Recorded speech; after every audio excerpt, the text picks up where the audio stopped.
বাসার কাজের মেয়ের সাথে যখন অনেক চিল্লাফাল্লা করি, কারণ কোনো কাজই সে প্রপারলি করতে পারে না, বিশেষ করে হচ্ছে আমাকে অনেক ঝাড়ি দেয়।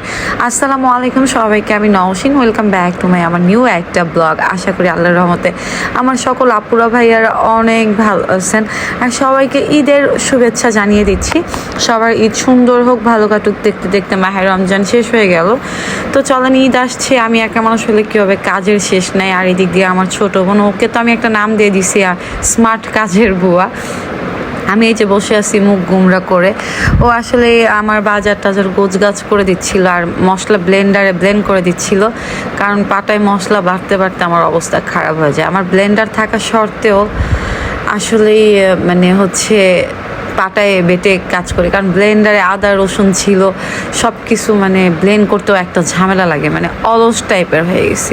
ঈদের জন্যও না, এক মাসের বাজার একবারে যেহেতু করা হয়, তো সব বাজারে একবারে করা হয়েছে, কারণ মাস শেষ হয়ে গেলে আমার ফ্রিজের বাজার একদম শেষ হয়ে যায়। তো আমার ছোটো বোন ওই সব কিছু গোছগাছ করে দেয়, দেখবেন আমার ব্লগে ওই ঘরের কাজ করে দেয়। আমি যতই গোছগাছ করি না কেন, আমার ঘর নাকি গোছানো হয় না, আমার কাজ নাকি একদম মানে ভালো না। ও এসে আর কি সব ঠিকঠাক করে, আমিও একটু শান্তি পাই। কাজ করতে আমার মাঝে মাঝে খুব বিরক্ত লাগে। তো ফ্রিজের মাছটা সব গোছগাছ করে দিচ্ছিল, আর বলতেছিল আপু তোমার ফ্রিজটা অনেক নোংরা। আর আমার ফ্রিজে অনেকগুলো আইসক্রিমও ছিল, বললাম যে আইসক্রিমগুলো যেন নষ্ট না হয়।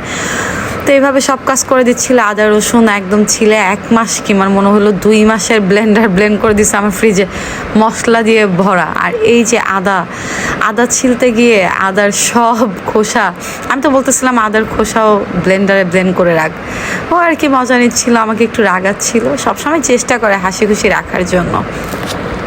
আর অন্যদিক দিয়ে হচ্ছে আমার আপু আসবে, ভাইয়া আসবে বেড়াইতে আমাদের বাসায়। এবার ঈদে আমি একদমই একা না, আমার মন ভালো করার জন্য অনেকে এবার ঈদে আসতেছে। আর এদিক দিয়ে দেখেন আমি গোমরা মুখ হয়ে বসে আছি, যেহেতু কাজ যাতে না করা লাগে। সত্যি বলতে শরীরটা অনেক খারাপ ছিল।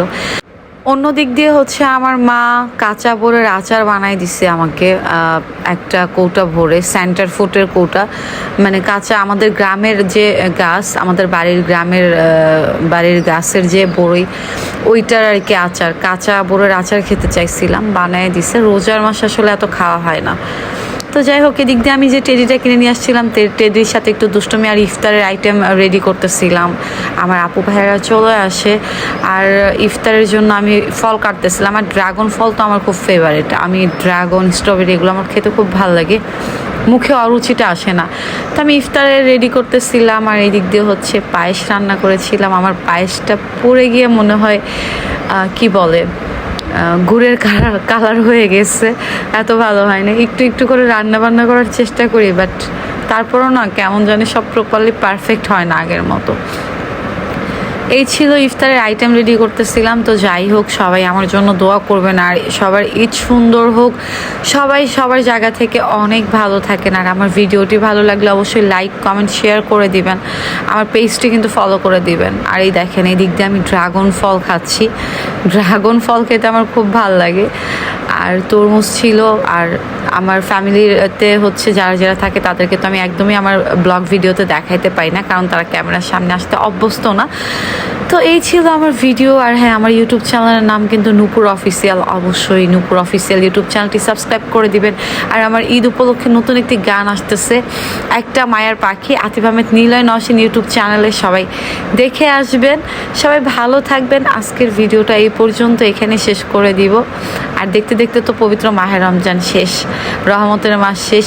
আল্লাহ আমাদের সবাইকেই ভালো রাখুক। সবাই ভালো থাকবেন। আল্লাহ হাফেজ সবাইকে।